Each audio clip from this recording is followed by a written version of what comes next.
வணக்கம் நேயர்களே. வசதியாக வாழ வேண்டும், பல சொத்துக்களுக்கு நான் அதிபதியாக வேண்டும் என்ற எண்ணத்தில் ஒரு ஆணை திருமணம் செய்து கொண்ட இன்னொரு ஆண், ஆனால் பெண் வேடமிட்டு திருமணம் செய்திருக்கின்றார். பல நாட்கள் பெண்ணாகவே வாழ்ந்து திருமணத்துக்கு பிறகு அவர் என்ன மாதிரி பிடிபட்டார் என்ற விடயம் தொடர்பாக நாங்கள் பார்க்கலாம் இந்த செய்தியில். 2023ஆம் ஆண்டு கடந்த வருடம் சமூக வலைத்தளம் மூலமாக இருவர் தொடர்பில் ஆனார்கள். இந்த தொடர்பு அவர்களுக்குள் நட்பாக மாறியது.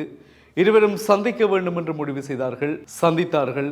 சந்திக்கின்ற பொழுது ஒரு நபர் ஆண், மற்றவர் பெண். அந்த பெண் ஜிஹாத் அணிந்து முஸ்லிம்களைப் போல வந்திருக்கின்றார். சரி, இவர் முஸ்லிம் என்று தான் நினைக்கிறேன், பரவாயில்லை, நான் விரும்பிவிட்டேன், பரவாயில்லை, இனம் பிரச்சனை இல்லை என்று அந்த நபரும் பேச ஆரம்பித்திருக்கின்றார். அந்த நட்பு காதலாக மலர்ந்திருக்கிறது. திருமணம் செய்து கொள்ளலாம் என்று எண்ணினார்கள். அவருடைய குரலிலோ நடத்தைகளிலோ எந்த விதமான பிரச்சனைகளும் இல்லை. பெண்ணாகவே இவர் நினைத்திருக்கின்றார். இவருடைய பெயர் ஏகே என்று அழைப்பார்களாம்.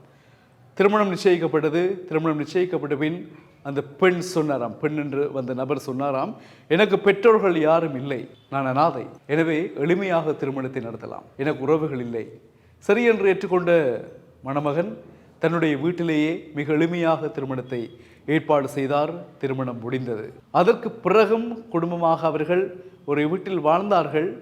ஆனால் குடும்பமாக வாழவில்லை. காரணம், அந்த பெண்ணாக வந்த நபர் சொன்னாராம், எனக்கு உடல்நிலையில் பிரச்சனை இருக்கிறது, என்னால் இப்பொழுது குடும்பமாக உங்களுடன் வாழ முடியாது, சற்று பொறுக்கலாம் என்று சொன்னவுடன் அதை ஏற்றுக்கொண்ட மணமகன் 12 நாட்கள் அப்படியே நாட்கள் கடந்து வந்திருக்கின்றன. அதன் பிறகும் இவருடைய நடத்தையிலே இவ்வாறு ஒரு தன்னுடைய மனைவி சொல்ல வேண்டும் சந்தேகம் அடைந்த மணமகன் அதற்கு பிறகுதான் விழித்து கொண்டு இவரை பற்றி தேட ஆரம்பித்தாராம். அப்பொழுதுதான் அந்த நபர் ஆண் என்பதையும் அவருடைய தாய் தந்தையர் உயிருடன் இருப்பதையும் அறிந்து கொண்டார். அதிர்ச்சியிலிருந்து இன்னும் மணமகன் மீண்டளவில்லை. நட்பாக இருந்து காதலாகி திருமணம் முடித்து 12 நாட்களின் பிறகுதான் தன்னுடைய மனைவியாக இருப்பது ஆண் என்பதை அறிந்து கொண்ட அந்த நபர் போலீசிடம் முறையிட்டாராம்.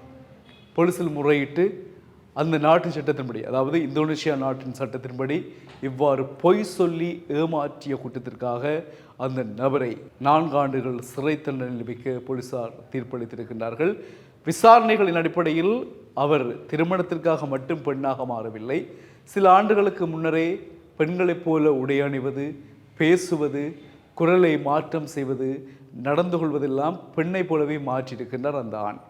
இவரிடம் உள்ள சொத்துக்களை தான் அனுபவிக்க வேண்டும், அதிபதியாக வேண்டும் என்ற நோக்கில் பெண்ணாகவே வாழ நினைத்திருக்கின்றார். என்ன செய்வது? திருமணம் முடித்து குடும்ப உறவு என்று வருகின்ற பொழுது அவருடைய நடத்தைகள் வெளிச்சத்திற்கு வந்திருக்கின்றன. எனவே பாருங்கள், பணம் என்றால் பிணமும் வாய் திறக்கும் என்று சொல்வார்கள் இல்லையா? பணத்திற்காக தன்னையே பெண்ணாக மாற்றி வாழ்ந்து காதலித்து திருமணம் செய்து கொண்டிருக்கிறார்கள் என்றால் நினைத்து பாருங்கள், இந்த உலகத்தில் யாரை நம்புவது, எவ்வாறு நம்புவது, எப்படி நம்புவது? யாருமே யாரை நம்பக்கூடிய அளவில் இப்பொழுது மனிதகுலம் இல்லை. இதுதான் நிஜமானது. மனிதகுலம் இப்பொழுது மாறிவிட்டது. யாரையும் நம்ப முடியாது. எவரவர் எப்போது மாறுவார்கள் என்பதை ஊகிக்கவே முடியாது. அந்த அளவிற்கு எங்களுடைய நிலை மிக மிக செல்ஃபிஷ், சுயநலமாக மாறி இருக்கிறது. எல்லோரும் சுயநலமானவர்களாக மாறி இருக்கின்றார்கள்.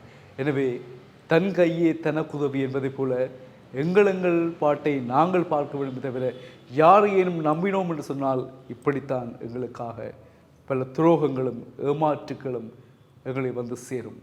விழித்திருப்போம். மீண்டும் சந்திப்போம் உறவுகளே. வணக்கம்.